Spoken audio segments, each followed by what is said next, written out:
talk about your open shirt. I don't know. What about it? It wasn't in the script. Had nothing to do with my character. Had nothing to do with the movie. I don't know. It just happened somehow. And Did he muscle you up or something? no. But I saw the original drawing, and it's entitled Naughty Tusks.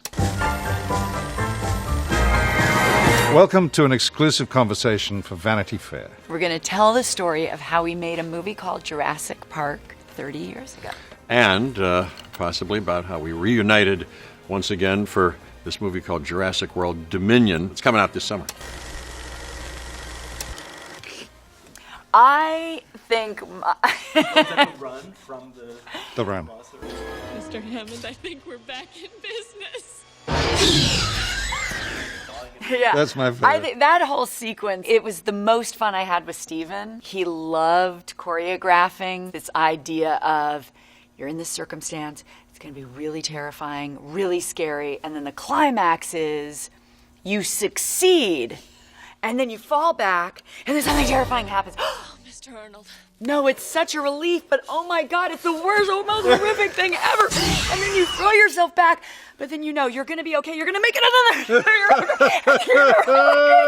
And then you run a little bit more.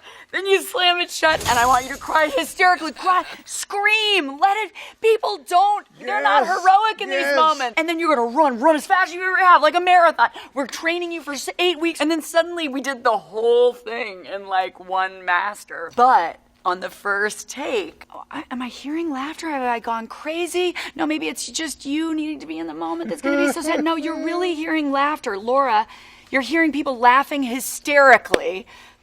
And suddenly I look back and my wire of my flashlight has been dragging all the various limbs of Sam Jackson's character as I'm traveling. Oh my God. So I have like 8 body parts as I'm going through there was more than the arm that props had put there just in case he wanted to see more. And 100 people were howling, but I was so focused getting it right. I've never heard that before. That's I think fantastic. Steven has it, but I've never seen it. But oh my God, we had so much fun. No one really understood what we were up to. Just Steven Spielberg was making a movie, and it might have something to do with dinosaurs. And then it was like, oh, it's based on the Michael Crichton book. I hadn't read the script. I'd read they said, here's, got a meeting. They're thinking about you for this part. I'd read the book, came into the meeting, and then he said, hey, your part is going to disappear. I think that's what's going to happen to this. So sorry about that. And I think I said, wait, okay, but think of this. Don't do that without, and I think I said something, having no impact on the final decision, but luckily it did coincide with somehow the part getting in there. You were so prepared. Well, I'm nothing Always if not prepared. You were conscientious. so I like prepared. The most You were- prepared you were actor buffed. ever. You were buffed. You had your costume with you. You knew how every line was going to be said. Oh, my God. Well, I don't know about that. Jeff, I was impressed. I'd never seen anything like this. Really? I know. Oh, Me thank too. you. I get a lot of flack to this day. Sam Neill's American accent in Jurassic Park was a load of T-Rex poo. They're moving in herds. They do move in herds. On day one, and it was the day we fried the kid on the electric fence. The day we About- fried the kid. Yeah. You wonder why he cast Sam Neill to play this role. It's so you. Anyway, he came up to me halfway through the day and he said, "Hey Sam, you know the accent we were talking about?" I said, "Yeah, I'd been working on it for 4 weeks or something." He said, "Don't worry about it. Just use your own voice." I said, "That's great, Stephen. Thank you so much." And then 4 days later, he came up to me and said, "You know that voice you're using now?" I said, "Yeah, my voice." He said, "Somewhere in between." God. He definitely worked with both of us on the relationship. Yeah. And he was very specific about it. We were in different places in our lives, and he was never going to settle down. She was a serious scientist who also was going to want a commitment and a life that wasn't just at a dig site.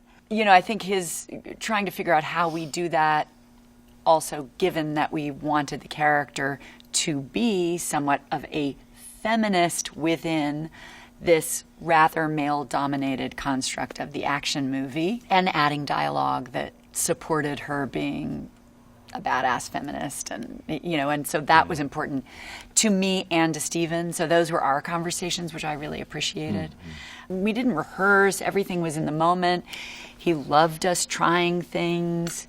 He loves making movies in such a delicious way, right? That enthusiasm. We were never not able to improvise or come up with a funny line. I remember being incapable of imagining how it would work and be spectacular. But the big breakthrough of CGI was made where now Kathy Kennedy describes a meeting where Stephen had said, hey, I need these dinosaurs that are running. She went, okay, well, let me see. And she talked to amusement park people. And she said, Stephen, that's not going to work. We don't have that. Dennis Muren was fooling around with these things and said, hey, after some time, come to my, I think I've found something here that might interest you. At ILM. And ILM showed them something on the computer, from what I gather. The two of them, I think Kathy and Stephen leapt to their feet when they saw this and said, Eureka, whatever. One of the guys there, they had the VistaVision, and they were going to get the image of us seeing the Brachiosaurus for the first time. We're all in the Jeep. They'd put an X on a piece of paper up in the tree where it was going to sort of eat a leaf. And we all, on the first shot, looked, in awe at it. And someone came running over, no. It's going to be so vast. And it was like, Jerry, run as though you're the back of the dinosaur all the way so we could get the scope of how big it would be. And we were like, oh my God, Jerry, it's all the way back and his whole body. Yeah, you've got all that room. So when you guys see it, you can really take it all in. And we're like, all right, whatever. Yeah. I don't know if this is going to come together, but okay. CGI will never entirely replace the human being, because it's the actors that make this stuff real at the end of the day, don't you think? At this point, note to editor, cut to the CGI version of Sam continuing the sentence. and I say finally, never will human beings. Bigger. Why do they always have to go bigger? We shot this under COVID conditions. We were, at one point, I think the only production that was actually turning over in the world. And we were all in a hotel together in a remote part of England, and this is all we knew, just each other. Shortly before we gathered, we had a choice to live kind of separately in different housing around the area, Pinewood Studios. And then on one call, I think we all had a confab, and he said, well, here's my vote. I'm not going to make you do anything, but we have this hotel nearby where we could all take it over and just be there, and I think we could enjoy that, and it might be very safe, and on weekends, on off days, we could kind of keep rehearsing and developing things. What's so incredible is that we all know that feeling from childhood of imagining what we always long to see. I mean, the dinosaur being a huge part of most children's lives.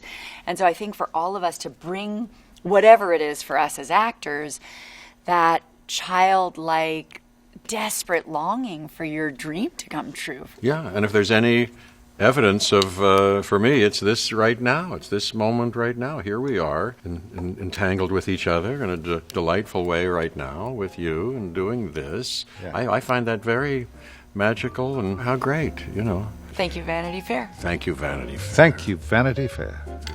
You are, and Vanity, you are fair and vain somewhat.